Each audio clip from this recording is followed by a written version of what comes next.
জুমার দিনের খুতবার বিষয় হচ্ছে ওয়াজিবাতুশ শাবাব তিজাহা দীনিহিম, যুবকদের কর্তব্য তাদের ধর্মের প্রতি যুবকদের কর্তব্য।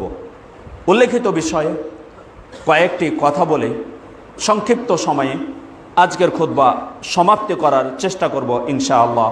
আমা তাওফিক ইল্লা বিল্লাহ, তাওয়াক্কালতু আলাইহি ওয়া ইলাইহি উনীব। সম্মানিত উপস্থিতি, আমরা শুধু বললাম আমান্না, ঈমান আনয়ন করেছি, এটাই কি আমাদের জন্য যথেষ্ট, নাকি আমাদের জন্য আরও কিছু কর্তব্য রয়েছে? যুবক যারা রয়েছে, আগে আমরা জেনে নিই যুবক কারা। যুবক হচ্ছে ওরাই যারা ইসলামটাকে পৃথিবীর বুকে প্রতিষ্ঠিত করেছেন। ইসলাম প্রতিষ্ঠায় যাদের অন্যতম অংশ রয়েছে তারাই হচ্ছে যুবক। তাদের বয়স হচ্ছে যৌবনকাল থেকে শুরু করে 40 বছর পর্যন্ত। এই বয়সটাকে বলা হয় আশ-শাবাব, যুবক বয়স। এরপরে যে বয়সটা 50 বছর পর্যন্ত, এটাকে বলা হয় কুহুল। যাদের লিডার হবেন, সর্দার হবেন আবু বকর এবং ওমর রাদিয়াল্লাহু তাআলা আনহু জান্নাতের মাঝে কুহুলের বয়সে। আর তার আগ পর্যন্ত যারা রয়েছেন তারা হচ্ছে যুবক, যাদের লিডার হবেন হাসান। সম্মানিত উপস্থিতি, এই যুবক বয়সটাকে যুবকরাই এই ইসলামটাকে পৃথিবীর বুকে প্রতিষ্ঠা করার ক্ষেত্রে অন্যতম অবদান রেখেছেন। আজকে যদি ইতিহাসের পাতায় ফিরে যান, সর্বপ্রথম যিনি ইসলাম গ্রহণ করেছেন তিনি ছিলেন যুবক আবু বকর সিদ্দিক রাদিয়াল্লাহু তাআলা আনহু। তিনার ব্যাপারে রাসূলুল্লাহ সাল্লাল্লাহু আলাইহি ওয়াসাল্লাম কি বলছেন দেখুন। একদিন ওমর ইবনুল খাত্তাব রাদিয়াল্লাহু তাআলা আনহুর সাথে কোনো একটা বিষয় নিয়ে আবু বকর সিদ্দিক রাদিয়াল্লাহু তাআলা আনহু একটু চড়াও কথা বলেছেন। এতে ওমর ইবনুল খাত্তাব রাদিয়াল্লাহু তাআলা আনহু তিনি কষ্ট পেয়েছেন। কষ্ট পাওয়ার কারণে তিনি আবু বকর সিদ্দিক রাদিয়াল্লাহু তাআলা আনহু তিনি পরবর্তীতে বুঝতে পারলেন আমার ভুল হয়ে গেল, এই জিনিসটিতে ওমর ইবনুল খাত্তাব রাদিয়াল্লাহু তাআলা আনহু আমার ভাই কষ্ট পেয়ে বসলেন। তাই তিনি তার কাছে সাথে সাথে, দেখেন মুসলিমদের যারা নিজেদেরকে মুসলিম বলে দাবি করে তাদের আদর্শটা কি হবে, তাদের আদর্শ শিক্ষা দিচ্ছেন উল্লেখিত হাদিসের মাঝে রাসূলুল্লাহ সাল্লাল্লাহু আলাইহি ওয়াসাল্লাম। দেখেন আবু বকর সিদ্দিক রাদিয়াল্লাহু তাআলা আনহু সাথে সাথে তার কর্মের প্রতি অনুতপ্ত হয়ে তিনি ওমর ইবনুল খাত্তাব রাদিয়াল্লাহু তাআলা আনহুর কাছে ক্ষমা চাইলেন। ওমর ইবনুল খাত্তাব রাদিয়াল্লাহু তাআলা আনহু তিনি তাকে ক্ষমা করলেন না। আবু বকর সিদ্দিক রাদিয়াল্লাহু তাআলা আনহু তার পিছনে পিছনে তার বাড়ি অবধি গেলেন, তিনি ক্ষমা করলেন না, বাড়ি চলে গেলেন। আবু বকর সিদ্দিক রাদিয়াল্লাহু তাআলা আনহু নিরাশ হয়ে এবার আল্লাহ রাসূল সাল্লাল্লাহু আলাইহি ওয়াসাল্লাম এর কাছে ফিরে আসছেন।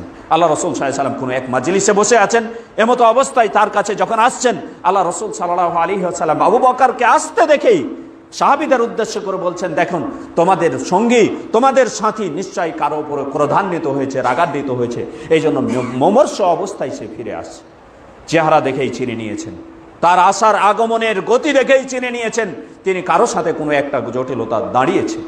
এরপরে যখন আল্লাহ রাসূল সাল্লাল্লাহু আলাইহি ওয়াসাল্লামের কাছে আসলেন আবু বকর সিদ্দিক রাদিয়াল্লাহু তাআলা আনহু, আসার পরে আল্লাহ রাসূল সাল্লাল্লাহু আলাইহি ওয়াসাল্লাম এর কাছে ঘটনা খুলে বললেন।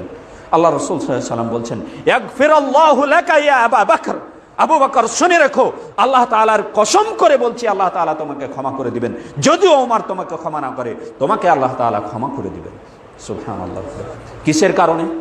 অনুতপ্ত হয়েছে, তার ভুল বুঝতে পেরেছে, অনুতপ্ত হয়ে মুসলিমের কাছে, আরেকজন মুসলিম ভাইয়ের কাছে ক্ষমা চেয়েছে। এর কারণেই আবু বকর সিদ্দিক রাদিয়াল্লাহু তাআলা আনহুকে বলছেন আল্লাহ তাআলা তোমাকে ক্ষমা করে দিবেন। এরপরে আবু বকর সিদ্দিক রাদিয়াল্লাহু তাআলা আনহু তিনি বসে গেলেন। কিছুক্ষণ পরেই ওমর ইবনুল খাত্তাব রাদিয়াল্লাহু তাআলা আনহু তিনি চলে আসছেন। ওমর ইবনুল খাত্তাব রাদিয়াল্লাহু তাআলা আনহু বাড়িতে প্রবেশ করার পরে চিন্তা করলেন যে আমি যে কাজটি করলাম সেটি আমার জন্য ভুল হয়ে গেছে। আবু বকর সিদ্দিক রাদিয়াল্লাহু তাআলা আনহু তিনি অনুতপ্ত হয়েছেন। অনুতপ্ত হওয়ার কারণে তিনি আমার কাছে ক্ষমা চাইতে এসেছেন। ক্ষমা না করে আমি যে বাড়িতে ঢুকে গেলাম, তাকে ক্ষমা করলাম না, তার সালামের উত্তর দিলাম না, আমি বড় অপরাধী, তার চাইতে বড় অপরাধী হয়ে গেলাম। তাই তিনি অনুতপ্ত হয়ে এবার আল্লাহ রাসূল সাল্লাল্লাহু আলাইহি ওয়াসাল্লাম আবু বকরের বাড়িতে গিয়েছেন। বাড়িতে গিয়ে বলছেন, আতাম্মা আবু বকর, এখানে কি আবু বকর রয়েছে? আল্লাহ রাসূল সাল্লাল্লাহু আলাইহি ওয়াসাল্লামের কাছে যাওয়ার আগেই আবু বকর সিদ্দিক রাদিয়াল্লাহু তাআলা আনহুর বাড়িতে যখন যাচ্ছেন তখন বলছেন, আতাম্মা আবু বকর, বাড়িতে কি আবু বকর রয়েছে? বাড়ির মালিকেরা উত্তর দিচ্ছেন, না আবু বকর নেই। তখন তিনি বুঝে নিলেন নিশ্চয়ই আবু বকর সিদ্দিক রাদিয়াল্লাহু তাআলা আনহু কোথাও নাই, রাসূল সাল্লাল্লাহু আলাইহি ওয়াসাল্লামের দরবারে উপস্থিত হয়েছেন। তাই তিনি কালক্ষেপণ না করে রাসূল সাল্লাল্লাহু আলাইহি ওয়াসাল্লামের মাজলিসে যখন চলে যাচ্ছেন, আল্লাহ রাসূল সাল্লাল্লাহু আলাইহি ওয়াসাল্লাম মুবারকে দেখছেন, আর আল্লাহ রাসূল সাল্লাল্লাহু আলাইহি ওয়াসাল্লামের চেহারা পরিবর্তন হয়ে যাচ্ছে, রাগে রক্তে চেহারার মাঝে রক্ত ফুটে পড়ছে এমন অবস্থা। আবু বকর সিদ্দিক রাদিয়াল্লাহু তাআলা আনহু যখন এ দৃশ্য অনুধাবন করতে পারলেন, এ দৃশ্য উপলব্ধি করতে পারলেন, হাঁটু গেড়ে আল্লাহ রাসূল সাল্লাল্লাহু আলাইহি সাল্লামের সামনে বসে গিয়ে বললেন, হে আল্লাহ রাসূল সাল্লাল্লাহু আলাইহি সাল্লাম, ওয়াল্লাহি ইন্নী আসাতু আলাইহি, আমি নিজেই তার উপরে ইন্নী উদলিমু আলাইহি, আল্লাহ রাসূল সাল্লাল্লাহু আলাইহি সাল্লাম, আমি তার উপরে জুলুম করেছি। এখানে আবু বকর ওমরের দোষ নেই, বরং আমি নিজে তার উপরে জুলুম করেছি, এই কারণেই ওমর আমাকে ক্ষমা করেনি। আবু বকর সিদ্দিক বুঝতে পারলেন রাসূল সাল্লাল্লাহু আলাইহি সাল্লাম ওমরের উপর রাগ করেছেন, সাথে সাথে তিনি হেঁটু গেড়ে বসে তিনি আল্লাহ রাসূলের কাছে ভাইয়ের পক্ষ থেকে ক্ষমা চাইলেন। মুসলিমের আদর্শ হবে এটাই।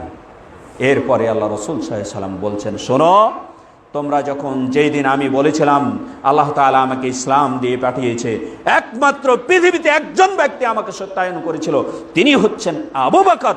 যখন তোমরা পৃথিবীবাসী সকলেই আমাকে মিথ্যা প্রতিপন্ন করেছে, মিথ্যুক বলে আমাকে সাব্যস্ত করেছো, এই সময়টাতে যিনি আমার পাশে দাঁড়িয়েছিলেন তিনি হচ্ছেন আবু বকর সিদ্দিক রাদিয়াল্লাহু তাআলা আনহু। সম্মানিত উপস্থিতি, এই আবু বকরই ছিলেন যুবক, যার বয়স ছিল প্রায় 37 বছর যখন তিনি ইসলাম গ্রহণ করেছেন। ইসলাম গ্রহণের সময় তার বয়সটা ছিল 37 বছর। এভাবে ওমর ইবনুল খাত্তাব রাদিয়াল্লাহু তাআলা আনহুর জীবনে যদি দেখতে যান, তিনিও ছিলেন যুবক।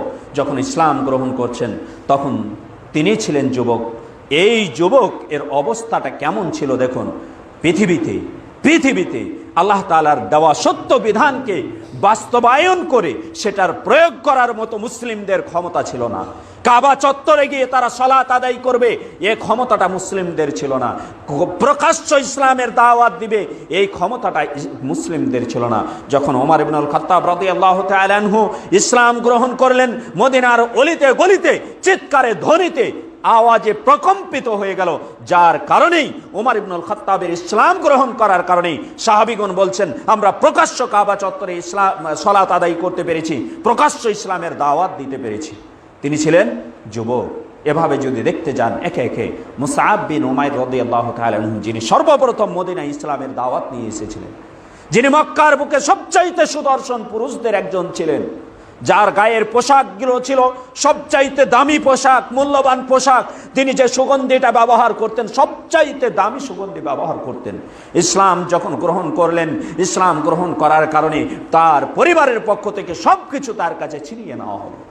তিনি নিঃস্ব অবস্থায় মদিনায় ফিরে আসছেন। সেখান থেকে ইসলাম হিজরত করে ইসলামের দাওয়াত নিয়ে তিনি মদিনায় আসলেন। ইসলামের দাওয়াত দিলেন, সাহাবীগণ মদিনাবাসী ইসলাম গ্রহণ করলেন, রাসূল সাল্লাল্লাহু আলাইহি ওয়াসাল্লামের কাছে বায়াতুল আকাবা নিলেন। এরপরে রাসূল সাল্লাল্লাহু আলাইহি ওয়াসাল্লামের কাছে বায়াত নেওয়ার পরে মদিনায় ইসলামিক স্টেট প্রতিষ্ঠা হওয়ার মতো একটা সুবর্ণ সুযোগ আসলো। রাসূল সাল্লাল্লাহু আলাইহি ওয়াসাল্লাম হিজরত করে আসলেন। এবার মদিনার উপরে আক্রমণ করার জন্য উহুদের যুদ্ধ যখন সংঘটিত হলো, উহুদের যুদ্ধে মুসআব বিন উমাইর রাদিয়াল্লাহু তাআলা আনহু যুদ্ধে অংশগ্রহণ করলেন। সেই যুদ্ধে একটু ভুল বোঝাবুঝির কারণে প্রায় 70 জন সাহাবী শাহাদাত বরণ করলেন। তার মধ্যে ছিলেন মুসআব বিন উমাইর রাদিয়াল্লাহু তাআলা আনহু। এই মুসআব বিন উমাইর রাদিয়াল্লাহু তাআলা আনহুকে যখন কবরস্থ করা হচ্ছে, কবর দেওয়া হচ্ছে, কতটা ভয়ানক, কতটা ইসলামের কারণে কতটা তারা ত্যাগ স্বীকার করেছে একটু চিন্তা করুন। যখন তাকে কবরস্থ করা হচ্ছে, শাহাদাত বরণ করেছেন তার গায়ে মাত্র একটি চাদর। সাহাবীগণ বলছেন, যদি তার ইনগুত্তিয়া বিহি রিজলা, যদি তার 2 পা ঢাকা হচ্ছে, বাদাত রাসুহু, তার মাথাটা প্রকাশ পেয়ে যাচ্ছে। যদি মাথা ঢাকা হচ্ছে, রিজল প্রকাশ পেয়ে যাচ্ছে, পা ঢাকা যাচ্ছে না, ছোট্ট একটা চাদর, আর কোনো কাপড়ের কাপড় নেই। আল্লাহ রাসূল সাল্লাল্লাহু আলাইহি ওয়াসাল্লাম বললেন, তোমরা তার মাথায় দিকে এই চাদরটা দিয়ে দাও, পায়ের দিকে ইজখির নামক এক প্রকার ঘাস, যেগুলো আমাদের দেশে কাইসিয়া বলি আমরা আমাদের আঞ্চলিক ভাষায়, এই কাশিয়া ঘাসগুলোর মতো এক প্রকার ঘাস, এই ঘাসগুলো দিয়ে দেওয়ার নির্দেশ দিলেন। এরপরে তাকে কবরস্থ করা হল। সম্মানিত উপস্থিতি, তিনি ছিলেন যুবক। এই যুবক সুদর্শন যুবক শুধুমাত্র ইসলামের কারণে তার সব কিছু বিসর্জন দিয়েছেন। আর এই যুবকদের কারণে আজকে পৃথিবীতে আমরা ইসলামটাকে আমরা সুচারুরূপে সহজ রূপে পেতে সক্ষম হয়েছি। তাই আমাদের যুবকদের জন্য বেশ কিছু কর্তব্য রয়েছে। কর্তব্যগুলো সম্পর্কে আমরা সংক্ষিপ্ত বিবরণ তুলে ধরার চেষ্টা করছি। প্রথম যে কর্তব্যটি যুবকদের উপরে, সেটি হচ্ছে আত-তাওহীদ। প্রথম যে কর্তব্যটি যুবকদের উপরে, সেটি হচ্ছে আত-তাওহীদ, আল্লাহ তাআলার ওয়াহদানিয়াত, আল্লাহ তাআলার একত্ববাদ। আমরা যে আমরা যে লা ইলাহা ইল্লাল্লাহ বলি, এই লা ইলাহা ইল্লাল্লাহটি হচ্ছে প্রথম মুসলিম যুবকদের কর্তব্য। লা ইলাহা ইল্লাল্লাহর অর্থ কি? আমরা তো মনে করি এটি লা ইলাহা ইল্লাল্লাহ মানে, লা ইলাহা ইল্লাল্লাহ মানে, লা ইলাহা ইল্লাল্লাহ শুধু বললাম হয়ে গেলাম মুসলিম। আবু জেহেল লা ইলাহা ইল্লাল্লাহর অর্থ বুঝেছিল। এ বর্তমান সময়ের মুসলিমদের চাইতে যারা দাবিদার মুসলিম, এদের চাইতে বেশি বুঝতো লা ইলাহা ইল্লাল্লাহর অর্থ আবু জেহেল। এই জন্য আবু জেহেল লা ইলাহা ইল্লাল্লাহ বলেনি। লা ইলাহা ইল্লাল্লাহর দুইটি অংশ রয়েছে, দুইটি পিলার রয়েছে, দুইটি খুঁটি রয়েছে। যে দুইটি খুঁটির একটা খুঁটি যদি ভেঙে দেয় তাহলে লা ইলাহা ইল্লাল্লাহ থাকবে না। লা ইলাহা ইল্লাল্লাহর যে দুইটি পিলার রয়েছে, কোনো একটাতে যদি খামতি চলে আসে, কমতি চলে আসে, ঘাটতি চলে আসে, তাহলে লা ইলাহা ইল্লাল্লাহ টিকবে না, ইসলাম টিকবে না, ইসলাম নষ্ট হয়ে যাবে। সম্মানিত উপস্থিতি, লা ইলাহা ইল্লাল্লাহর অর্থটা আমরা একটু বুঝে নিই। প্রথম হচ্ছে লা ইলাহা, পৃথিবীতে যত মাবুদ রয়েছে, পীর হোক, সে আব্রাহাম লিঙ্কনের দেওয়া গণতন্ত্র হোক, যে গণতন্ত্রের মাধ্যমে আজকে মুসলিম উম্মার মাঝে বিভক্তি তৈরি করেছে, এই গণতন্ত্র হোক, অথবা সেকুলারিজম হোক, অথবা যতগুলো মতবাদ রয়েছে পৃথিবীতে, একমাত্র কোরআন সুন্নাহর ছাড়া, একমাত্র দ্বীন ইসলামের মতবাদ ছাড়া, কোরআন এবং সহিহ সুন্নাহ ছাড়া যতগুলো মতবাদ রয়েছে, সবগুলোকে অস্বীকার করার নাম, সবগুলোর প্রতি মিথ্যা প্রতিপন্ন করার নাম, অস্বীকৃতি জ্ঞাপন করার নামই হচ্ছে লা ইলাহা। সব মাবুদকে অস্বীকার করার নামই হচ্ছে লা ইলাহা ইল্লাল্লাহ। এর অর্থ হচ্ছে আমার কোনো স্বাধীনতা নেই। মুসলিমের দৃষ্টান্ত দিতে গিয়ে আল্লাহ রাসূল সাল্লাল্লাহু আলাইহি ওয়াসাল্লাম বলছেন, মাতালুল মুমিন মাতালুল মুসলিমি কাল জামালিল আনিফ। একজন মুসলিমের দৃষ্টান্ত হচ্ছে একটা লাগাম পরিহিত উটের ন্যায়। লাগাম পরা রয়েছে সেই উটের ন্যায়। যে গরুকে লাগাম পরা রয়েছে, আমরা তো উট দেখি নাই, যারা গরু দেখেছি আমরা প্রত্যেকেই গরু দেখেছি। গরু দিয়ে উদাহরণ দিলে সহজ হবে। গরুতে নাথা আছে, গরুতে লাগাম পরিহিত আছে, সেই গরুর ন্যায় ইদান হাইতুমা কিদা ইনকাদা, তাকে যেই দিকে টেনে নিয়ে যাওয়া হবে সেই দিকেই সে যাবে।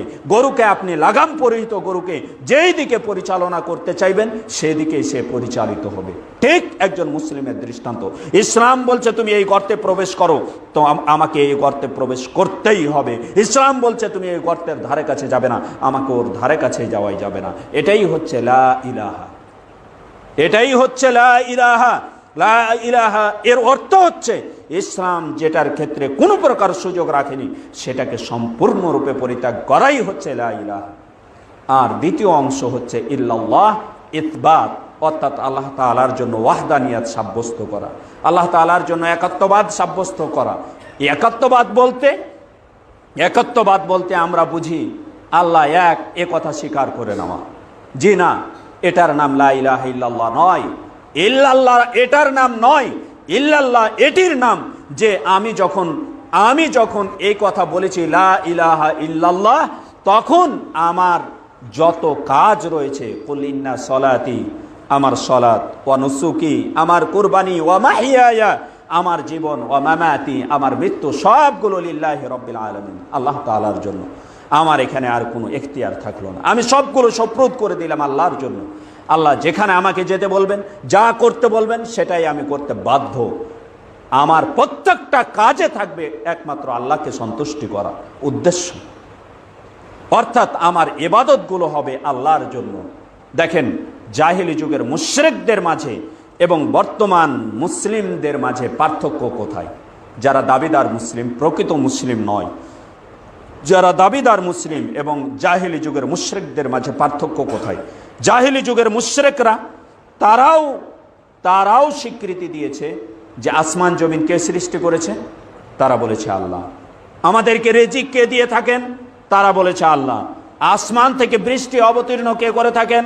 আল্লাহ। আমাদেরকে পৃথিবীতে পরিচালনা করেন কে? আল্লাহ। সবগুলো স্বীকার করেছে তারা, আমরাও স্বীকার করছি সবগুলো এগুলো আল্লাহই করে থাকেন। কিন্তু তাদের মাঝে এবং আমাদের মাঝে পার্থক্যের জায়গা হচ্ছে আমার কর্মগুলো, আমার কাজগুলো সবগুলোই হবে আল্লাহর জন্য। এটা যদি আমি করতে পারি যে আমার কাজগুলো সবগুলো যদি আল্লাহর জন্য করতে পারি, তাহলেই অর্থ হলো লা ইলাহা ইল্লাল্লাহর বাস্তবায়ন, তাহলেই আমরা লা ইলাহা ইল্লাল্লাহর অর্থকে মেনে নিলাম। অর্থাৎ মুশরিকদের মাঝে এবং আমাদের মাঝে এটাই হচ্ছে পার্থক্য। আমার প্রত্যেকটা কাজ আল্লাহকে রাজি খুশি করার জন্য করতে হবে, ইখলাসের সাথে করতে হবে, এবং সেটি অবশ্যই রাসূল সাল্লাল্লাহু আলাইহি ওয়াসাল্লামের পদ্ধতিতে হতে হবে। সম্মানিত উপস্থিতি, তাহলে সর্বপ্রথম কর্তব্য হচ্ছে আল্লাহ তাআলার তাওহীদ, আল্লাহ তাআলার একত্ববাদ, লা ইলাহা ইল্লাল্লাহকে বাস্তবায়ন করা, অর্থাৎ আমার কোনো এখতিয়ার, নিজস্ব কোনো স্বাধীনতা আর না রাখা। সম্মানিত উপস্থিতি, আসুন, আল্লাহ তাআলা বলছেন ওয়ামা খলাকতুল জিন্না ওয়াল ইনসা ইল্লা লিয়াবুদুন। আল্লাহ তাআলা বলছেন আমি মানুষ এবং জিন জাতিকে সৃষ্টি করেছি আল্লাহ তাআলার, একমাত্র আল্লাহ তাআলার ইবাদত করার জন্য। আমি যদি আল্লাহ তাআলার এই লা ইলাহা ইল্লাল্লাহ বলে তাওহীদকে মেনে নিই, তাওহীদকে প্রতিষ্ঠা করি, আমার এই তাওহীদে আমার কি উপকার দিবে? প্রথম যে উপকার দিবে সেটি হচ্ছে আপনার জন্য জান্নাত নিশ্চিত করে দিবে। সুবহানাল্লাহ। আল্লাহ রাসূল সাল্লাল্লাহু আলাইহি ওয়াসাল্লাম বলছেন, হাদিসটি উসমান বিন আফফান রাদিয়াল্লাহু তাআলা আনহু থেকে বর্ণিত, তিনি বলেন আল্লাহ রাসূল সাল্লাল্লাহু আলাইহি ওয়াসাল্লাম বলেছেন, মান মাতা ওয়া হুয়া ইয়ালাম, যে ব্যক্তি মারা যাবে নিশ্চিত রূপে জেনে, অন্তরে বিশ্বাস করে, একথা বিশ্বাস করে, কর্মে বাস্তবায়ন করে যে ব্যক্তি মারা যাবে যে আন্নাহু লা ইলাহা ইল্লাল্লাহ, পৃথিবীতে আমার ইবাদত পাওয়ার একমাত্র যোগ্য আল্লাহ সুবহানাহু ওয়া তাআলা, এই বিশ্বাস রেখে যে ব্যক্তি মারা যাবে সে ব্যক্তির ব্যাপারে আল্লাহ রাসূল সাল্লাল্লাহু আলাইহি ওয়াসাল্লাম শুভ সংবাদ প্রদান করছেন যে দাখালাল জান্নাহ, সে ব্যক্তি আর কোনো প্রতিবন্ধক থাকলো না জান্নাতে প্রবেশ করার, সে জান্নাতে প্রবেশ করবে। সুবহানাল্লাহ। তাহলে কিসে আমাকে জান্নাতে প্রবেশ করালো? প্রথম হচ্ছে তাওহীদে আপনার আমার জন্য সেফটি দিয়ে দিল, নিশ্চয়তা দিয়ে দিল, গ্যারান্টি দিয়ে দিল যে আমি জান্নাতে প্রবেশ করব। দ্বিতীয় নম্বর, জাহান্নাম থেকে আপনাকে আমাকে রক্ষা করবে লা ইলাহা ইল্লাল্লাহ।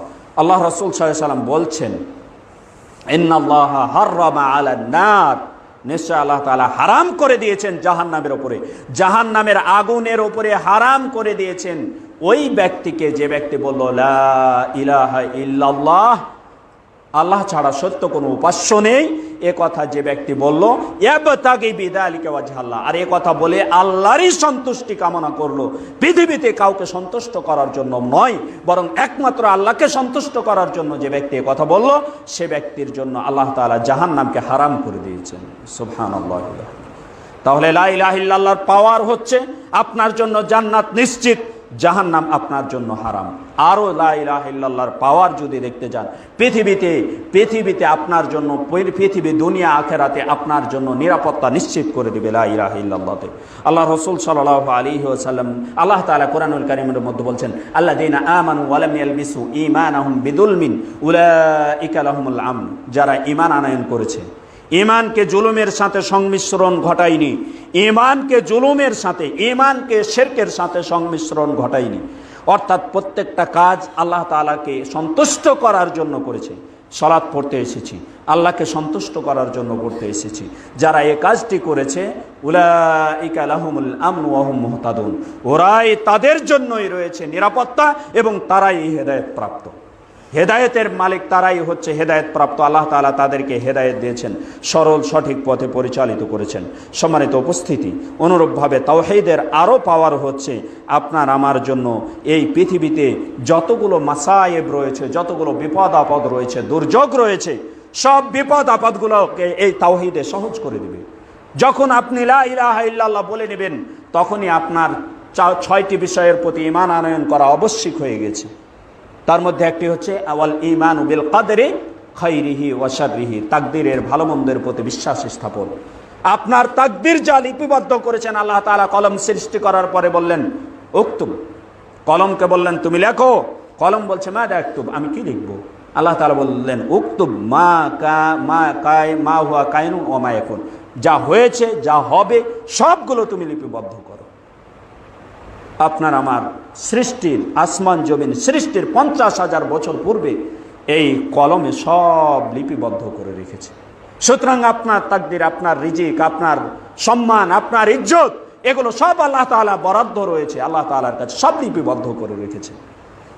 এই জিনিসটা যখন আমি বিশ্বাস করে নেব, এই লা ইলাহা ইল্লাল্লাহর অর্থটা যখন বুঝে নেব, তখন পৃথিবীতে আমার কোনো ক্ষতিটাকে আমি ক্ষতি মনে করব না, আমার কোনো বিপদ হয়ে গেছে, বিপদটাকে আমি বিপদ মনে করব না, বরং বলবো আলহামদুলিল্লাহ কাদ্দারাল্লাহু মা শা ফাআল, আল্লাহ তাআলা যা চেয়েছেন তাই করেছেন, এখানে আমার কোনো স্বাধীনতা নেই। এই জন্য আল্লাহ রাসূল সাল্লাল্লাহু আলাইহি ওয়াসাল্লাম বলছেন, শোনো, তোমার তাওহীদ যখন তোমার একবারে চূড়ান্ত পর্যায়ে হবে, শক্তিশালী হবে, তখন তোমার বিশ্বাস থাকবে, তোমার এইরূপ আকীদা থাকবে, লাউ আন্নাল উম্মাতা ইজতামাআত যদি উম্মতরা একত্রিত হয়, আলা ইয়ানফাউকা বিশাইইন, তোমার কোনো উপকার করতে, লাম ইয়ানফাউকা বিশাইইন ইল্লা ক্বাদ কাতাবাহুল্লাহু লাক, তোমার যা আল্লাহ তাআলা লিপিবদ্ধ করে রেখেছেন ততটুকুই তোমার উপকার করতে পারবে, এর চাইতে বেশি উপকার করতে পারবে না। আল্লাহ তাআলা আমার আপনার তাকদিরে যতটুকু লিপিবদ্ধ রেখেছেন, সারা পৃথিবীবাসী যদি এক জায়গায় জমা হয়ে আমার উপকার করতে চাই, বিন্দু পরিমাণ উপকার করতে পারবে না, তবে ততটুকুই পারবে যতটুকু আল্লাহ তাআলা লিপিবদ্ধ করে রেখেছেন। অনুরূপভাবে মুয়াহিদিন যারা তাওহীদে বিশ্বাসী, তারা এই কথাও বিশ্বাস করে, ওয়ালাউ আন্নাল উম্মাতা ইজতামাআত, যদি উম্মতরা একত্রিত হয়ে যায়, আলা ইয়াদুররুকা বিশাইইন, কোন জিনিস কোনো ক্ষতি করতে, লাম ইয়াদুররুকা বিশাইইন ইল্লা ক্বাদ কাতাবাহুল্লাহু লাক, তোমার কোনো ক্ষতি করতে পারবে না, তবে আল্লাহ তাআলা যতটুকু ক্ষতি লিখে রেখেছেন। সারা পৃথিবীবাসী যদি একদিকে হয়ে গিয়ে, আর শুধু পৃথিবী নয় বরং আসমানের ফেরেশতা মণ্ডলীগণও যদি একদিকে হয়ে আমার কোনো ক্ষতি করতে চাই, আল্লাহ তাআলা যেটুকু লিখে রেখেছেন এর বাইরে ক্ষতি করতে পারবে না। এই তাওহীদপন্থীদের এই চিন্তা চেতনা হবে, তখন পৃথিবীর যত মাসায়েব রয়েছে, যত বিপদ আপদ রয়েছে, যত দুর্যোগ রয়েছে, এগুলো সব তার কাছে একেবারে নগণ্য, একেবারে খিফফাত হয়ে যাবে, একেবারে হালকা হয়ে যাবে। সম্মানিত উপস্থিতি, তাহলে তাওহীদের পাওয়ার হচ্ছে এটাই। এই জন্য সর্বপ্রথম যুবকদের কর্তব্য হচ্ছে তাওহীদকে প্রতিষ্ঠা করা। এই তাওহীদকে যদি আমরা প্রতিষ্ঠা না করি, তাহলে আমাদের মাঝে যে জিনিসটি বিরাজ করবে সেটি হচ্ছে শিরক আমাদের মাঝে জায়গা করে নেবে। আজকে আমরা যদি তাওহীদকে আমাদের জীবনে লালন না করতে পারি, আমাদের বক্ষে ধারণ করতে না পারি, তাহলে আমাদের মাঝে শিরককে আমাদের অন্তরে জায়গা করে নেবে। আর শিরক যখন জায়গা করে নেবে, তখন আমাদেরকে সব আমলগুলো আমাদের নষ্ট করে আমাদেরকে জাহান্নামে নিয়ে যাবে। সুতরাং আসুন শিরক থেকে বেঁচে থেকে আল্লাহ তাআলার তাওহীদকে প্রতিষ্ঠা করার চেষ্টা করি। প্রথম যুবকদের আমরা কর্তব্য গ্রহণ করি, আমরা নিজেরা যেমন তাওহীদ নিজেরা মান্য করব, ঠিক তেমনই এই তাওহীদের দিকে মানুষদেরকে, উম্মতদেরকে, যে উম্মত হচ্ছে মুহাম্মদ সাল্লাল্লাহু আলাইহি ওয়াসাল্লামের উম্মত, সেই মুহাম্মদ সাল্লাল্লাহু আলাইহি ওয়াসাল্লামের আদর্শকে অনুসরণ করে উম্মতদেরকে আমরা সেই পথে দীক্ষিত করার চেষ্টা করি। আল্লাহ তাআলা আমাদের সকলকে তৌফিক দান করুন। সকলে বলি আল্লাহুম্মা আমিন।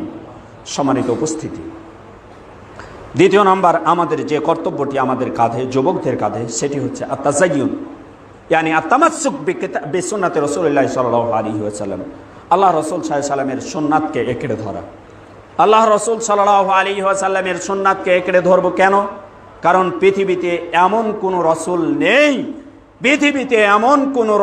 নেই, যে রাসূল সকল উম্মতের কাছে প্রেরিত হয়েছে একমাত্র মুহাম্মদ সাল্লাল্লাহু আলাইহি ওয়াসাল্লাম ছাড়া। আল্লাহ তাআলা বলছেন যে, আল্লাহ তাআলা কোরআনুল কারীমের মধ্যে বলছেন, ওয়ামা আরসালনাকা ইল্লা কাফাতাল লিন্নাস বাশীরাও ওয়া নাযীরা, আমি তোমাকে সকল মানুষের কাছে পাঠিয়েছি শুভ সংবাদ বহনকারী এবং ভীতি প্রদর্শনকারী হিসেবে। শুভ সংবাদ প্রদানকারী, শুভ সংবাদ বহনকারী, প্রদানকারী এবং ভীতি প্রদর্শনকারী হিসেবে আপনাকে পৃথিবীর সকল মানুষের কাছে প্রেরণ করেছি। সম্মানিত উপস্থিতি, তাহলে রসুলের আগমন শুধু একটা উম্মতের জন্য নয়। আজকে রাসূল সাল্লাল্লাহু আলাইহি ওয়াসাল্লামের আগমনের পরে কেউ ইহুদি থাকতে পারে না, রাসূল সাল্লাল্লাহু আলাইহি ওয়াসাল্লামের আগমনের পরে কেউ খ্রিস্টান থাকতে পারে না, রাসূল সাল্লাল্লাহু আলাইহি ওয়াসাল্লামের আগমনের পরে কেউ মাজুসি থাকতে পারে না, রাসূল সাল্লাল্লাহু আলাইহি ওয়াসাল্লামের আগমনের পরে কেউ আসনামের আবেদ থাকতে পারে না, মূর্তি পূজক থাকতে পারে না। কারণ তিনি প্রেরিত হয়েছেন সকল মানুষের কাছে। সকল মানুষের কর্তব্য হচ্ছে তার ইতাআত করা।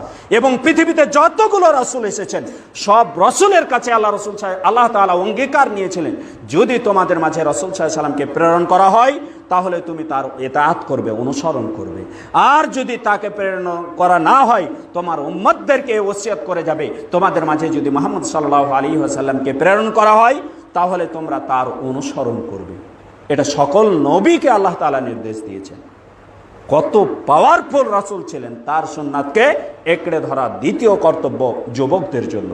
যদি তার সুন্নাতকে কারণ তার সুন্নাতকে একড়ে ধরতে পারলেই আল্লাহর মুহাব্বত, আল্লাহর ভালোবাসা নিশ্চিত করা যাবে। আল্লাহ তাআলা বলছেন, ইন কুনতুম তুহিব্বুনাল্লাহা ফাত্তাবিউনি, যদি তোমরা আল্লাহ তাআলাকে ভালোবাসতে চাও, তাহলে তোমরা আমার ইত্তেবা করো, আমার অনুসরণ করো, তাহলে ইউহিব্বুকুমুল্লাহ, আল্লাহ তাআলা নিজেই তোমাদেরকে ভালোবাসবেন। সুবহানাল্লাহ বলবেন না? আল্লাহ তাআলা স্বয়ং আরশের উপর থেকে তিনি আমাদেরকে ভালোবাসবেন। কখন? আমরা তার ভালোবাসা পাওয়ার জন্য দৌড়াচ্ছি তখন নয়, বরং যখন আমরা রসুলের প্রত্যেকটা সুন্নাতকে একড়ে ধরব, রসুলের সুন্নাতগুলোকে আমাদের জীবনে বাস্তবায়ন করব, তখনই আল্লাহ তাআলা আমাদেরকে আরশের ওপর থেকে তিনি ভালোবাসবেন। আর তিনি যখন ভালোবাসবেন তখন ফেরেশতা জিবরিল আলাইহিস সালামকে ডেকে বলবেন, আমি তোমার অমুক বান্দাকে ভালোবাসি, তুমি যাও বলে দাও মানুষের মাঝে বা পৃথিবীবাসীর মাঝে তার মহাব্বত জাগ্রত করে দাও। তখন তিনি যত ফেরেশতাদের পাশ দিয়ে অতিক্রম করবেন তারা সবাই বলবে, কি বললেন তোমাদের প্রভু? তিনি বললেন যে অমুককে আল্লাহ তাআলা ভালোবাসেন, সুতরাং তোমরাও তাকে ভালোবাসো। ফেরেশতারাও তাকে ভালোবাসতে লাগবে, পৃথিবীবাসীও তাকে, তার কবুলিয়াত, তার ভালোবাসাটা পৃথিবীর বুকেও ছড়িয়ে দেওয়া হবে।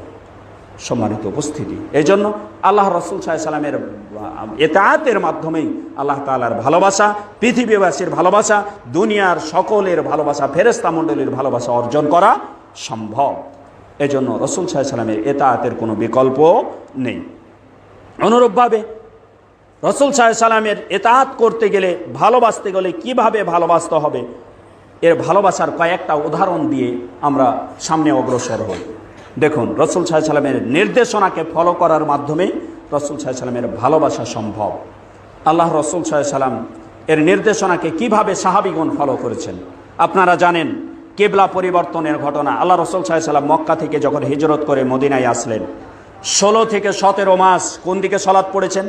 বাইতুল মাকদেস, যে মসজিদ এখন বর্তমানে ইসরায়েল, সেই সন্ত্রাস রাষ্ট্র, যে সন্ত্রাসরা আজকে মুসলিমদের একটি ঐতিহ্য, মুসলিমদের একটি ফজিলতপূর্ণ জায়গা দখল করার জন্য নির্যাতন নিপীড়ন চালাচ্ছে এবং নির্বিচারে মানুষ হত্যা করছে, নির্বিচারে মুসলিম হত্যা করছে। এই ফিলিস্তিনের বাইতুল মাকদেসের দিকে 16 থেকে 17 মাস আল্লাহ রসুল সাল্লাল্লাহু আলাইহি সাল্লাম মদিনায় আসার পরে সালাত আদায় করলেন। একদিন জোহরের সালাতে রসুল সাল্লাল্লাহু আলাইহি সাল্লাম সালাত আদায় করছেন। সালাত আদায় করছেন বিপরীত দিকে মুখ করে, উত্তর দিকে মুখ করে, আর কাবা হচ্ছে দক্ষিণ দিকে। সালাত আদায় করছেন উত্তর দিকে মুখ করে, সালাত পড়ছেন। এমতো অবস্থায় 2 রেকাত সালাত হয়ে গেছে, আর 2 রেকাত বাকি রয়েছে। আল্লাহ তাআলার পক্ষ থেকে আয়াত নাজিল হয়ে গেল রসুল সাল্লাল্লাহু আলাইহি সাল্লামের ওপর সালাতরত অবস্থায়, কদ নারা তাকাল্লুবা ওয়াজহিকা ফিস সামা ফালানুওয়াল্লিয়ান্নাকা কিবলাতান তারদাহা ফাওয়াল্লি ওয়াজহাকা শাতরাল মাসজিদিল হারাম। আল্লাহ রসুল সাল্লাল্লাহু আলাইহি সাল্লামকে বললেন, তুমি এখনই এই মুহূর্তে তোমার চেহারাকে পরিবর্তন করো, ফাওয়াল্লি ওয়াজহাক, তোমার চেহারাকে ঘুরিয়ে নাও, ইলাল মসজিদিল হারাম, বাইতুল মসজিদে হারাম অর্থাৎ কাবার দিকে। রাসূলুল্লাহ সাল্লাল্লাহু আলাইহি ওয়াসাল্লাম আর 1 সেকেন্ডও ক্ষেপণ করলেন না, সাথে সাথে তিনি কাবার দিকে ফিরে গেলেন। উত্তর দিকে মুখ করে সালাত পড়ছিলেন, তিনি সাথে সাথে দক্ষিণ দিকে মুখ করে সালাত পড়তে লাগলেন। বাকি 2 রাকাত সালাত পড়লেন দক্ষিণ দিকে মুখ করে। এটাই ছিল আল্লাহ তাআলার নির্দেশের প্রতিফলন। আল্লাহ রসুলের আল্লাহর নির্দেশ যখন আমাদের কাছে ব্যক্ত হবে, তখন বলার সুযোগ নেই যে আমি স্বাধীনতায় রয়েছি, এটা একটু পরে করি, এ কথা বলার সুযোগ নেই। যারা তাওহীদবাদী, যারা বিশ্বাসী, আল্লাহ তাআলার প্রতি বিশ্বাসী, তাদের জন্য। সম্মানিত উপস্থিতি, তো যে কথা বলতেছিলাম, এরপরে আসরের সলাতে সাহাবীগণ সলাত পড়ছেন। 2টি রিওয়ায়াত পাওয়া যায়, তার মধ্যে বিশুদ্ধ মত হচ্ছে মসজিদে কুবাতে। মসজিদে কুবাতে সাহাবীগণ আসরের সলাত পড়ছেন। এমতো অবস্থায় জোহরের সলাত যিনি মসজিদে নববীতে পড়েছেন, তিনি ওই মসজিদের পাশ দিয়ে চলে যাচ্ছেন। সাহাবীগণ মসজিদে সলাত পড়ছেন উত্তর দিকে কিবলা করে। ওই সাহাবী দেখার পরে সাথে সাথে বললেন যে আল্লাহ তাআলার নির্দেশ জারি হয়ে গেছে, এখন কাবা কিবলা পরিবর্তন হয়ে কাবার দিকে হয়ে গেছে। তাদের সলাত 2 রেকাত হয়ে গিয়েছিল। এমতো অবস্থায় 2 রেকাত সলাত বাকি রয়েছে, তারা আর কালক্ষেপণ করলেন না যে এ ওয়াক্তটা আপাতত 2 রেকাত পড়েনি বাইতুল মাকদেসের দিকে, বাকি 2 রেকাত আমরা কাবার দিকে পড়ব। এই কালক্ষেপণ না করে সাথে সাথে বাকি 2 রেকাত তারা কাবার দিকে মুখ করে সালাত আদায় করলেন। এটাই হচ্ছে রাসূল সাল্লাল্লাহু আলাইহি সাল্লামের সুন্নাতকে একড়ে ধরা, রাসূল সাল্লাল্লাহু আলাইহি সাল্লামের আল্লাহ তাআলার নির্দেশকে একড়ে ধরা, আল্লাহ রসুলের সুন্নাতকে একড়ে ধরা। আরও যদি দেখতে যান, আনাস বিন মালিক বলছেন, আমি আমার সম্প্রদায়ের লোকদেরকে মদ পান করাচ্ছিলাম। আবু তাআলা বাইরে ঘোষণা আসলো যে কদ হরিমাতিল খামর, মদকে হারাম করা হয়েছে। আবু তালহা বলছেন, তুমি যাও তো আনাস, দেখো তো বাইরে কি ঘোষণা হচ্ছে। বাইরে ঘোষণা শুনতে গিয়ে বললেন যে তিনি এইরূপ রাসূল সাল্লাল্লাহু আলাইহি সাল্লামের পক্ষ থেকে একজন আহ্বায়ক আহ্বান করে বলছেন মদকে হারাম করা হয়েছে। তিনি কালক্ষেপণ না করে তিনি বাড়িতে এসে ঘোষণা দিলেন যে এই ঘোষণা আমরা শুনে আসলাম, আমি শুনে আসলাম। তিনি সাহাবী আবু তালহা বলছেন, যাও মদের যতগুলো বোতল রয়েছে এই মুহূর্তে গিয়ে সবগুলোকে ভেঙে ফেলো। মদিনার নালা অলি গলি সব মদ এত পরিমাণ ঢেলে দেওয়া হয়েছিল সবগুলো পানি বহে যাওয়ার মতো পানি বহে গিয়েছিল।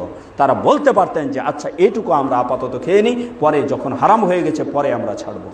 আপনার কাছে বিড়ি সিগারেট হারাম, তো জর্দা তামাক হারাম, এটি হারাম সাব্যস্ত হয়ে গেছে, কোনো সুযোগ নাই একবার খেয়ে নিই, আমি যে ছাড়তে পারছি না ধীরে ধীরে ছাড়বো, এ কথা বলার সুযোগ নেই। যারা তাওহীদবাদী, যারা রাসূল সাল্লাল্লাহু আলাইহি সাল্লামকে ভালোবাসে, যারা রাসূল সাল্লাল্লাহু আলাইহি সাল্লামকে ভালোবাসে, রাসূল সাল্লাল্লাহু আলাইহি সাল্লামের সুন্নাত স্পষ্ট হয়ে গেছে, তারপরে সুন্নাতকে বর্জন করে বলবে যে এটা যে আমাদের মাযহাবে নেই, এ কথা বলার সুযোগ নেই। আবু বকর সিদ্দিক রাদিয়াল্লাহু তাআলা আনহু, তার ঘটনা দেখুন।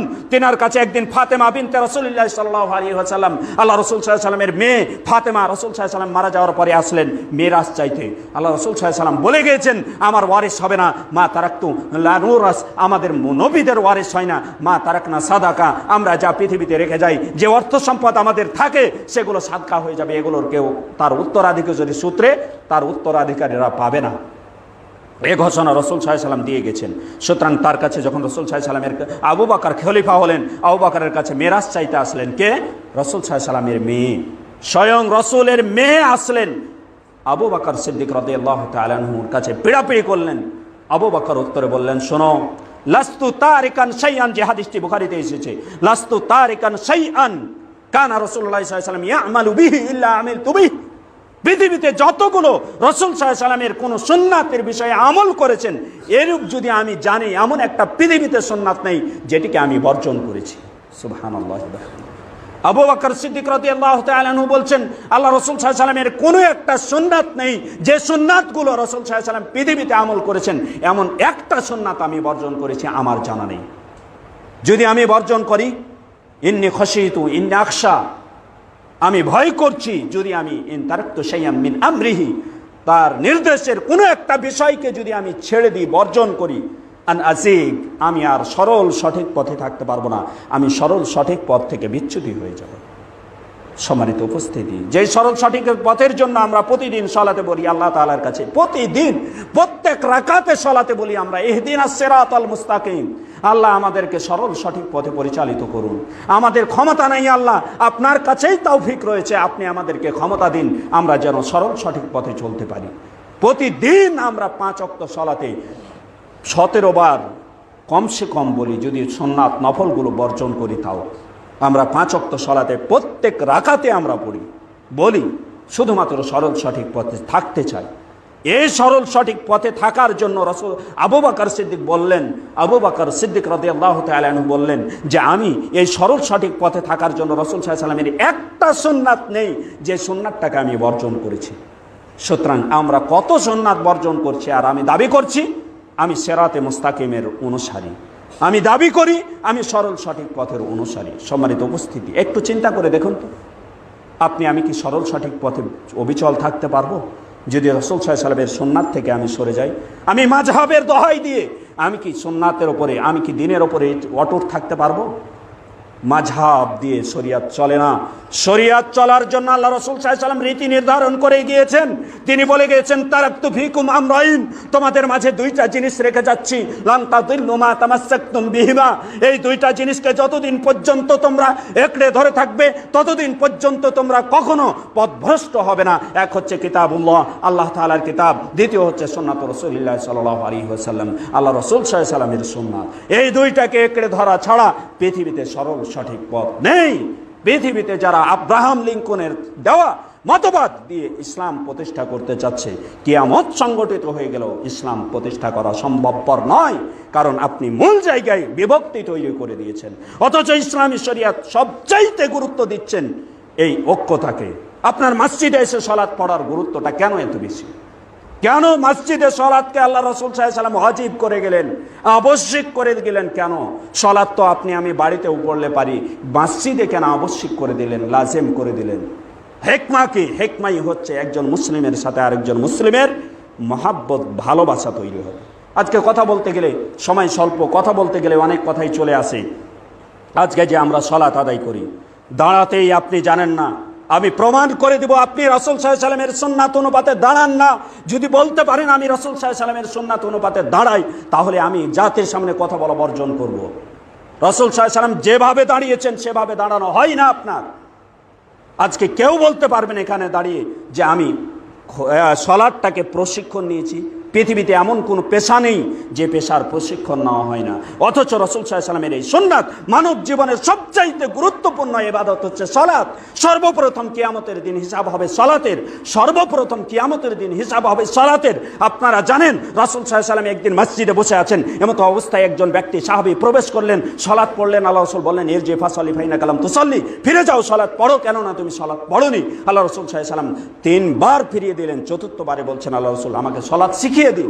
সাহাবী হওয়ার পরে তিনি ভুল করেছেন। আপনি আমি তো দূরের কথা, আপনি আমি প্রশিক্ষণ না নিয়েই বলি আমি কোরআন সুন্নাহর অনুসারী, কোরআন সুন্নাহকে মানি। কিভাবে বলতে পারি এটি?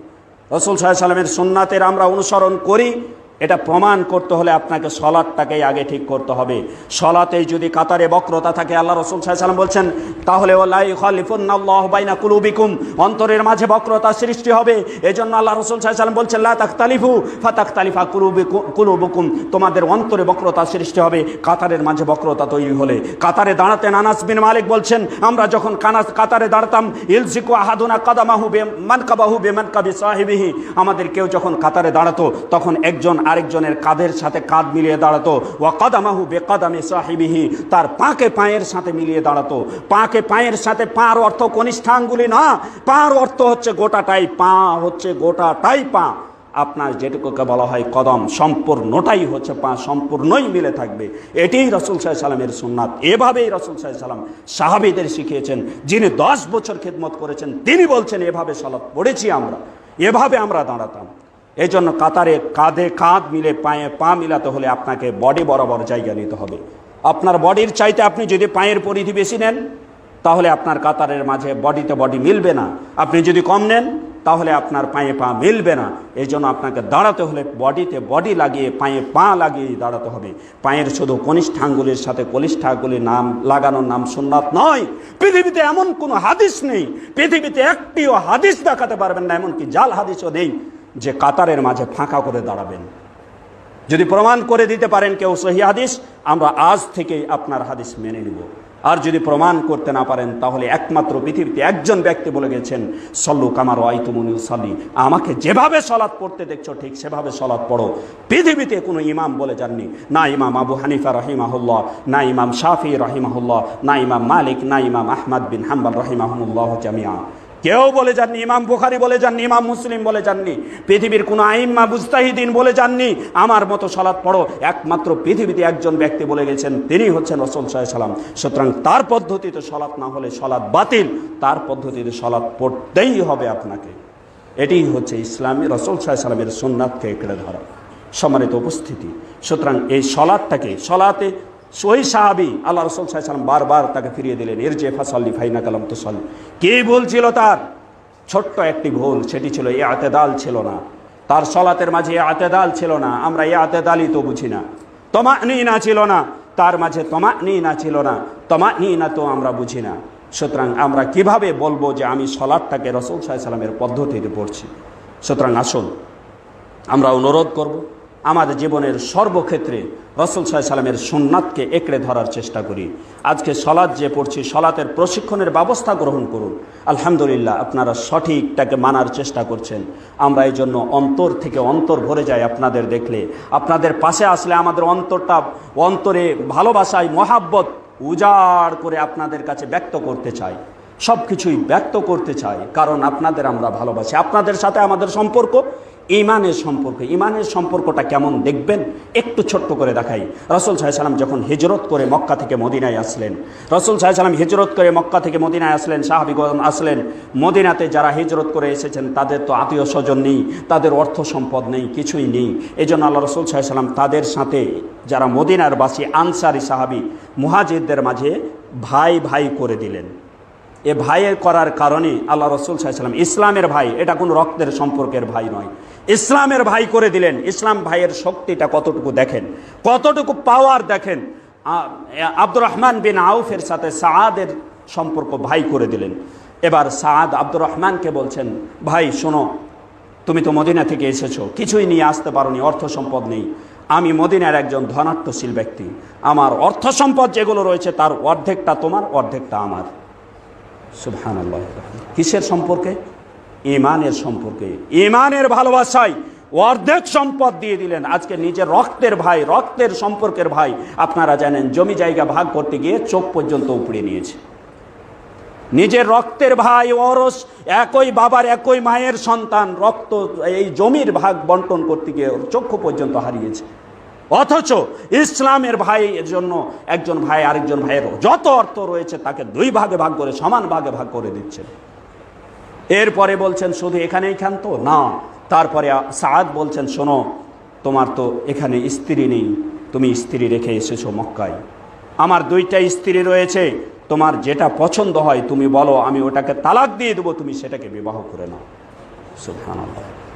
এটাই হচ্ছে ইসলামী উখুওয়া, ইসলামিক ভ্রাতৃত্ব, এটাই হচ্ছে মহাব্বত, ভালোবাসা। কেন আজকে ফাটল তৈরি হবে? কেন আজকে বিভক্তি তৈরি হবে? আমরা ইসলাম থেকে হয় বের হয়ে গেছি। আল্লাহ রসুল যে বলছেন কাতারের মাঝে ঠিক করো, না হলে অন্তরের মাঝে বক্রতা তৈরি হবে। হয় তাকে আমি আমার বডির অঙ্গ মনে করতে পারি না, যেটা আল্লাহ রসুল সাল্লাল্লাহু আলাইহি ওয়াসাল্লাম বলছেন আল মুসলিমুনা কাল জাসাদিল ওয়াহিদ, মুসলিমরা একটা বডির নেই। যদি বডির একটু অঙ্গ টুকরা হয়ে একটু অঙ্গে ব্যথা হয়, সম্পূর্ণ বডিটাই ব্যথিত হয়ে যায়, জ্বরে ব্যথিত হয়ে যায়। ঠিক তেমনই একজন মুসলিম কোনো জায়গাতে একটু আঘাত প্রাপ্ত হচ্ছে, মানে আমার অন্তরে হিট লাগবেই, আমার অন্তরে আঘাত লাগবে। যদি না লাগে তাহলে বুঝে নিতে হবে হয়তোবা আমি তার থেকে বিচ্ছিন্ন হয়ে গেছি, অথবা সে আমার থেকে বিচ্ছিন্ন হয়ে গেছে। সম্মানিত উপস্থিতি, এই জন্য ইসলামী উখুওয়ার দিকে আমরা ধাবিত হই, হিংসা বিদ্বেষ বর্জন করি। হিংসার ব্যাপারে আল্লাহ রাসূল সাল্লাল্লাহু আলাইহি ওয়াসাল্লাম বলছেন ওয়াহিয়া হালিকা, এই হিংসাটা হচ্ছে ধ্বংসকারী, একবারে মুন্ডন করে দেয়। আমি বলছি না, আল্লাহ রাসূল সাল্লাল্লাহু আলাইহি ওয়াসাল্লাম বলছেন, আমি বলছি না মাথার চুল মুন্ডন করে, বরং মুন্ডন করে তাহলিকুদ্দিন, দিন থেকে মানুষকে মুক্ত করে দেয়। আজকে হিংসার বশবর্তী হয়ে আমরা কত কথা কতজনকে বলে দিচ্ছি, হিংসায় আমরা ভরপুর হয়ে গেছি। আমাদের আজকে একজনের ভালো দেখলে আমরা আর সহ্য করতে পারি না, তাহলে আমাদের ইমানের অবস্থাটা কোথায়? এজন্য আসুন প্রিয় যুবক ভাইরা, আসুন আপনাকেই বলছি আমি, আজকে হিংসা বিদ্বেষ বর্জন করে আপনাদের ঈশ্বর দিতে যে আত-তাওহীদ ওয়াস সুন্নাহ জামে মসজিদ মাদ্রাসা প্রতিষ্ঠিত করেছেন, কাঁধে কাঁধ মিলিয়ে এই প্রতিষ্ঠানের মাধ্যমে এলাকার যুবক এক প্ল্যাটফর্মে দাঁড়িয়ে এই সমাজকে একটি সোনালী সমাজ হিসেবে, রাসূল সাল্লাল্লাহু আলাইহি ওয়াসাল্লামের সাহাবীদের আদর্শে আদর্শিত সমাজ হিসেবে প্রতিষ্ঠিত করুন। আসুন, আল্লাহ তাআলা আমাদের সকলকে তৌফিক দান করুন। সকলে বলি আল্লাহুম্মা আমিন। ওয়া সাল্লাল্লাহু আলা নবিয়িনা মুহাম্মদ ওয়া আলা আলিহি ওয়া সাহবিহি আজমাইন।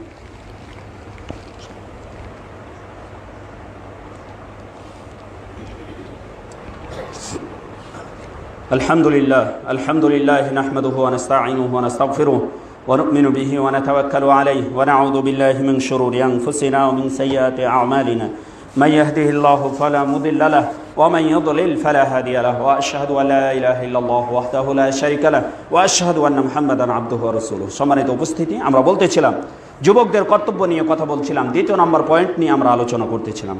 অনেক পয়েন্ট রয়েছে, অনেক বিষয় রয়েছে যেগুলো আমাদের জরুরি। দ্বিতীয় নম্বর পয়েন্টে আরেক বলছিলাম যে রাসূল সাল্লাল্লাহু আলাইহি ওয়াসাল্লামের সুন্নাতকে একড়ে ধরা। রাসূল সাল্লাল্লাহু আলাইহি ওয়াসাল্লামকে সুন্নাতকে আমরা কিভাবে একড়ে ধরবো তার কয়েকটা এক্সাম্পল দিলাম। অনুরূপভাবে আরও সাহাবীদের আরও একটা এক্সাম্পল দিয়ে আমি আমার খুতবা শেষ করছি। একদিন আল্লাহ রাসূল সাল্লাল্লাহু আলাইহি ওয়াসাল্লাম মসজিদে মেম্বারে উঠে খুতবা দিচ্ছেন। একবার মসজিদে উঠে খুতবা দিচ্ছেন, এমতো অবস্থায় আব্দুল্লাহ বিন মাসউদ মসজিদে প্রবেশ করছেন। দরজার চৌকাঠ, দরজার গেটের বরাবর রয়েছেন। এমতো অবস্থায় আল্লাহ রাসূল সাল্লাল্লাহু আলাইহি ওয়াসাল্লামের সাহাবীদের কিছু সাহাবী দাঁড়িয়ে দাঁড়িয়ে সালাত পড়ছিলেন। তাদেরকে লক্ষ্য করে আল্লাহ রাসূল সাল্লাল্লাহু আলাইহি ওয়াসাল্লাম বললেন, ইজলিসু, তোমরা বসে পড়ো। আব্দুল্লাহ বিন মাসউদ দরজার গেটে শুনতে পেয়েছেন, তার কানে গিয়েছে আল্লাহ রাসূল সাল্লাল্লাহু আলাইহি ওয়াসাল্লাম বসার নির্দেশ দিয়েছেন। তিনি আর দ্বিতীয় কোনো ধাপ ফেলেননি, ওখানেই বসে পড়েছেন। সুবহানাল্লাহ। এটাই হচ্ছে রাসূল সাল্লাল্লাহু আলাইহি ওয়াসাল্লামের সুন্নাতকে বাস্তবায়ন। রাসূল সাল্লাল্লাহু আলাইহি ওয়াসাল্লামের নির্দেশ চলে এসেছে, রাসূল সাল্লাল্লাহু আলাইহি ওয়াসাল্লামের বাণী পৌঁছে গেছে, মানে আমার আর কোনো স্বাধীনতা থাকলো না। এরপরও যদি আমরা মনে করি না আমার স্বাধীনতা রয়েছে, তাহলে শুনে রাখুন আল্লাহ তাআলা বলছেন ফালিয়াহদারিল্লাযীনা ইউখালিফুনা আন আমরিহি আন তুসিবাহুম ফিতনাতুন আও ইউসিবাহুম আযাবুন আলীম। ওই ব্যক্তিরা যেন সতর্কতা অবলম্বন করে যারা তার আদেশের, রাসূল সাল্লাল্লাহু আলাইহি ওয়াসাল্লামের আদেশের বিরোধিতা করে। তাদের কাছে হয় যন্ত্রণাদায়ক ফিতনা পৌঁছবে, তারা কোনো ফিতনায় পড়বে, অথবা তাদের কাছে যন্ত্রণাদায়ক শাস্তি পৌঁছবে। আল্লাহ তাআলার পক্ষ থেকে তাদেরকে হত্যা করা হবে, আল্লাহ তাআলার পক্ষ থেকে তাদেরকে পৃথিবীতেই হেনস্থার শিকার হবে, অথবা দিন থেকে বিচ্যুতি হয়ে যাবে। এ কথা আল্লাহ তাআলা বলছেন। সুতরাং রাসূল সাল্লাল্লাহু আলাইহি ওয়াসাল্লামের সুন্নাত থেকে কেউ যদি সরে যাওয়ার চেষ্টা করি, কোনো মাযহাবের দোহাই দিয়ে, কোনো ব্যক্তির দোহাই দিয়ে রাসূল সাল্লাল্লাহু আলাইহি সাল্লামের সুন্নাত থেকে সরে যাওয়ার চেষ্টা করি, তাহলে আমাদের দিন থেকে আমরা সরে পড়ব, আমাদের দিন নিঃশেষ হয়ে যাবে। এ কথা আল্লাহ তাআলা সতর্ক করছেন। তাই আসুন আমরা এই সতর্কর পথকে অবলম্বন করে আমরা আমাদের নিজেদের ঈমানকে অটুট রাখার চেষ্টা করি এবং কোরআন সুন্নাহর উপরে আমরা নিজেদেরকে জীবনের শেষ পর্যন্ত টিকিয়ে রাখার চেষ্টা করি। আল্লাহ তাআলা আমাদের সকলকে তৌফিক দান করুন। সকলে বলি আল্লাহুম্মা আমিন। অতঃপর দুরূদ ও সালাম বর্ষিত হোক সেই মহামানবের প্রতি, যে মহামানব এই উম্মতকে দীক্ষিত করার জন্য, সঠিক পথে পরিচালিত করার জন্য, তাদের পরিত্রাণের জন্য, তাদের নাজাতের জন্য নিজেকে সর্বদাই ব্যস্ত রেখেছেন। এমনকি যে মহামানব এই আমাদের জন্য, এই উম্মতের জন্য তিনি অনেক সময় পেরেশানিতে পড়ে, এই উম্মত যে তার কথা মেনে নিচ্ছে না, তার ইত্তেবা করছে না, তার অনুসরণ করছে না, এই জন্য অনেক সময় যে মহামানব পাহাড়ের চূড়ায় চলে গিয়ে নিজেকে আত্মহুতি দেওয়ার মতো পরিকল্পনা গ্রহণ করেছিলেন, যার ব্যাপারে আল্লাহ তাআলা বলছেন ফালা হে মুহাম্মদ সাল্লাল্লাহু আলাইহি ওয়াসাল্লাম ফালা আল্লাকা বাখিউন নাফসাক, হে মুহাম্মদ সাল্লাল্লাহু আলাইহি ওয়াসাল্লাম, যেন আপনি আপনার নিজেকে আত্মহুতি দিতে যাচ্ছেন। কিসের জন্য? ফালা আল্লাকা বাখিউন নাফসাক আলা আথারিহিম, তাদের পিছনে ছুটতে ছুটতে তারা আপনার কথা মেনে নিচ্ছে না, আপনার দাওয়াত তারা কবুল করছে না, এই জন্য তাদের পিছনে ছুটতে ছুটতে আপনি পেরেশানি হয়ে, আপনি নিরাশ হয়ে নিজেকে হত্যা করা, আত্মহত্যা করার মতো পরিকল্পনা গ্রহণ করছেন। আলা আথারিহিম ইল্লাম ইউমিনু বিহাদাল হাদিসি আসাফা, যে তারা এই কোরআনুল কারীমের প্রতি বিশ্বাস স্থাপন করছে না, ইসলামী শরীয়তের প্রতি বিশ্বাস স্থাপন করছে না। যে মহামানবকে আল্লাহ তাআলা সান্ত্বনা দিয়ে বললেন, শোনো, তোমার পূর্ববর্তী রাসূলের কথা তুমি স্মরণ করো। সর্বপ্রথম রাসূল যিনাকে আল্লাহ তাআলা রিসালাত দিয়ে পাঠিয়েছিলেন, যার দায়িত্ব ছিল একটি, যে দায়িত্ব নিয়ে আজকে তুমি প্রেরিত হয়েছো, সেটি হচ্ছে আনি আবুদুল্লাহ ওয়াজতানিবুত তাগুত, আল্লাহর ওয়াহদানিয়াত প্রতিষ্ঠা করা, আল্লাহর ইবাদতকে প্রতিষ্ঠা করা এবং তাগুতকে বর্জন করা। এই দায়িত্ব নিয়ে যিনি পৃথিবীতে প্রেরিত হয়েছিলেন, নূহ আলাইহিস সালাম, তিনি বলছেন কোরআনুল কারীমে সূরা নূহ আল্লাহ তাআলা তার কথাকে বিবৃতি করে বলছেন যে দাউতু কওমি লাইলা ওয়া নাহারা, আমি আমার সম্প্রদায়ের লোকদেরকে রাত দিন দাওয়াত দিয়েছি, 950 বছর দাওয়াত দিয়েছি। ফালাম ইয়াজিদহুম দুআই, আমার দাওয়াত তাদেরকে বৃদ্ধি করেছে ইল্লা ফিরারা, পলায়নটাই। আমি যখনই তাদেরকে দাওয়াত দিতে গিয়েছি 950 বছর পর্যন্ত দাওয়াত দেওয়ার পরেও আমার দাওয়াতকে তারা কবুল না করে, বরং ফলাফলে আমি যেটি পেয়েছি, তারা আমার দাওয়াত থেকে পশ্চাৎপদ করেছেন, পলায়নই করেছে। হে মুহাম্মদ সাল্লাল্লাহু আলাইহি ওয়াসাল্লাম, সুতরাং আপনার এখানে পেরেশানি পেয়ে, আপনার এখানে আপনার হতাশ হয়ে আপনার নিজেকে আত্মহুতি দেওয়ার সুযোগ নেই, বরং আপনি দাওয়াত দেওয়ার কার্যক্রম পরিচালনা করতে থাকুন।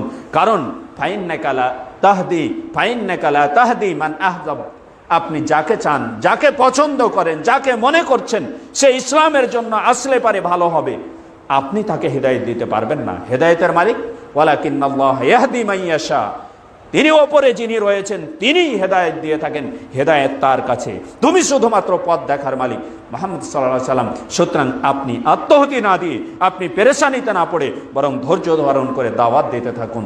যে মহামানবের মধ্যে এই আদর্শ নিহিত রয়েছে, সে মহামানবের প্রতি বর্ষিত হোক শত সহস্র দরুদ ও সালাম, আমরা বলি সাল্লাল্লাহু আলাইহি ওয়াসাল্লাম। সম্মানিত উপস্থিতি, অতঃপর মাগফিরাত কামনা করছি আমাদের সেই সকল ভাইদের জন্য যারা আজ আমাদের মাঝ ত্যাগ করে গিয়ে আলামে বারজাখে অবস্থান করছেন, পরকালে অবস্থান করছেন, কবরের জিন্দেগি, তারা কবরের জীবন অতিবাহিত করছেন। সেই সকল ব্যক্তিদের জন্য আমরা ক্ষমা প্রার্থনা করি আল্লাহ তাআলার কাছে, রব তাদেরকে আপনি ক্ষমা করুন, তাদের কবরকে জান্নাতের বাগিচা তৈরি করে দিন, আল্লাহুম্মা আমিন।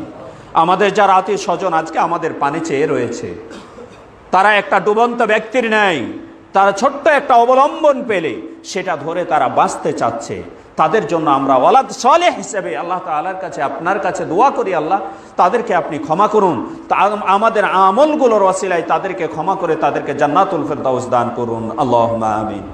সম্মানিত উপস্থিতি, অতঃপর সেই সকল ভাইদের জন্য আমরা আরও আল্লাহ তাআলার কাছে আরজি জানাই, আবেদন জানাই, যারা আজ আল্লাহ তাআলার কাছে আর্তনাদ করে বলছেন রব্বানা আখরিজনা মিন হাদিহিল ক্বরিয়াতিদ যালিমি আহলুহা, প্রভু আজকে আমরা অপরাধী হয়েছি একটি কথার কারণে, সেটি হচ্ছে আমরা বলেছি আমান্না, ঈমান আনয়ন করেছি।